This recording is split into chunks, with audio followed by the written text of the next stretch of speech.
జూబ్లీహిల్స్ ఉప ఎన్నికలో టికెట్ అడుగుతున్నారని TPCC working president Anjan Kumar Yadav అన్నారు. తమ సామాజిక వర్గానికి మంత్రి పదవి కూడా ఇవ్వాలని డిమాండ్ చేస్తున్నారన్నారు. తనకంటే లోకల్లో సీనియర్గా కూడా ఎవరూ లేరని అంటున్న అంజన్ కుమార్ యాదవ్తో మా ప్రతినిధి Azim face to face. Ticket ఆశిస్తున్నటువంటి TPCC working president Anjan Kumar Yadav ప్రస్తుతం మనతో ఉన్నారు. ఆయనతో మాట్లాడించే ప్రయత్నం చేద్దాం. సార్ చెప్పండి, అంటే టికెట్ ఆశిస్తున్నట్టు తెలుస్తుంది, అంటే మీరు లోకల్ క్యాండిడేట్ లోకల్కి ఇస్తామని చెప్పి గతంలో పొన్నం ప్రభాకర్ కూడా మాట్లాడిన పరిస్థితి. పొన్నం ప్రభాకర్ లోకల్ వాళ్ళకి టికెట్ ఇచ్చేందుకు ప్రాధాన్యత ఉంటుందని అన్నారు. పొన్నం ప్రభాకర్ అన్నాడు ఏమో, కానీ తెలియక అన్నాడో తెలుసు అన్నో తెలియదు. కానీ నేను 4 సార్లు ఎంపీ కాంటెక్ట్, 2 సార్లు ఎంపీ చేసిన, 2 సార్లు కాంటెక్ట్ చేసిన, ఓడిపోయినా. కానీ నా పార్లమెంట్ కాన్స్టిట్యూన్సీ అది. ఇప్పటికీ నేనే కాంగ్రెస్ ఎంపీ నాడా, నా తర్వాత ఎవరు కాంగ్రెస్ గెలవలే. అట్లా అన్నప్పుడు ఎవరు కాన్స్టిట్యూన్సీ అవుతుంది?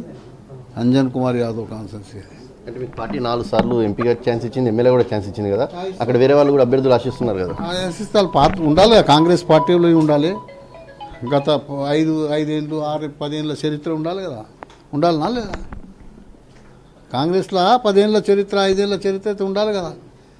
అట్లంటే చాలామంది వస్తారు. అట్లా కొత్త వారికి కూడా ఎంట్రెన్స్ ఉంది పార్టీలో కానీ కూడా చెప్పారు కదా. కొత్త వారికి ఇంట్రెస్ట్ ఉంటుంది, రాగానే టికెట్ ఇవ్వని అంటే ఇస్తామని లేదు. ఇంట్రెస్ట్ రావచ్చు అందరినీ, కానీ టికెట్ ఇస్తామనేది అనలే కదా వరకు.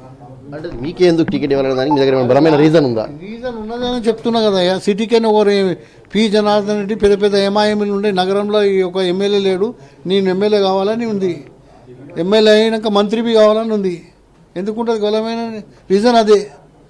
2 సంవత్సరాలు అవుతుంది ఒక మంత్రి ఉన్నారు సిటీకి.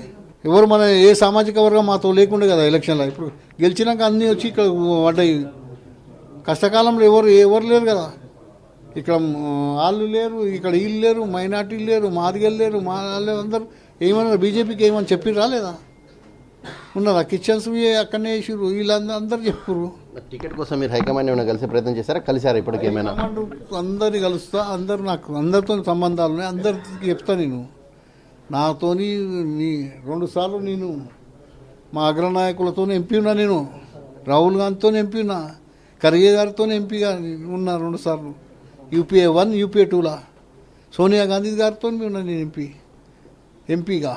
వాళ్ళ దృష్టికి వాళ్ళందరూ ఇస్తారు నాకే. ఇప్పుడు మీరు అన్నారు కదా, రేవంత్ రెడ్డికి పార్టీలోకి వచ్చినాక పీసీసీ అయ్యాక మేమే సపోర్ట్ చేసాం, సిటీ నుంచి ఎవరు చేయలేదని చెప్పి.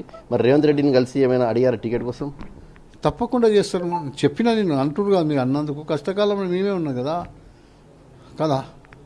మళ్ళీ మీ ఫ్యామిలీ ఎందుకు అనలే, మళ్ళీ అందుకు మంచి వచ్చినప్పుడు ఇప్పుడు అంటారు. ఇచ్చారు టికెట్, మీకు ఇచ్చారు. అంజన్ కుమార్ యాదవ్, అనిల్ కుమార్ యాదవ్ కూడా రాజ్యసభ ఇచ్చారు కదా. ఇచ్చారు, ఆయనకి ఇచ్చారు. నేను ఎలా కాంటాక్ట్ చేసి వెళ్తున్నా కదా. నేను ఇచ్చిర్రు. ఒక జాలు ఓడిపోతే ఒక జాలు నిలబడలే. వాళ్ళు కోమటిరెడ్డి కానీ అందరు ఎమ్మెల్యే ఓడిపోయి ఎంపీలు నిలబడరా లేదా? ఎంతమంది నిలబడరా నీకు ఎరకనా? ఒకవేళ పార్టీ టికెట్ ఇవ్వకపోతే మీ లైన్ పార్టీలోనే ఉంటుందా? అది అప్పుడు పోతే క్వశ్చన్ మార్క్ అవుతుంది. అప్పుడు చూద్దాం అప్పటిదప్పటి సంగతి. ఆ టైం సందర్భాన్ని బట్టి అది ఏంది ఉంటుందో అది అట్లా రాదు.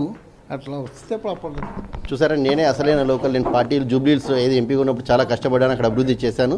సో టికెట్పై అధిష్టానం కానివ్వండి, ఇక్కడ సీఎం రేవంత్ రెడ్డి కానీ సానుకూలంగా స్పందిస్తారని ఆశిస్తున్నానని చెప్పి అంజన్ కుమార్ యాదవ్ చెప్తున్నారు. కెమెరామెన్ శ్రీకృష్ణతో అజీం, ప్రైమ్ 9.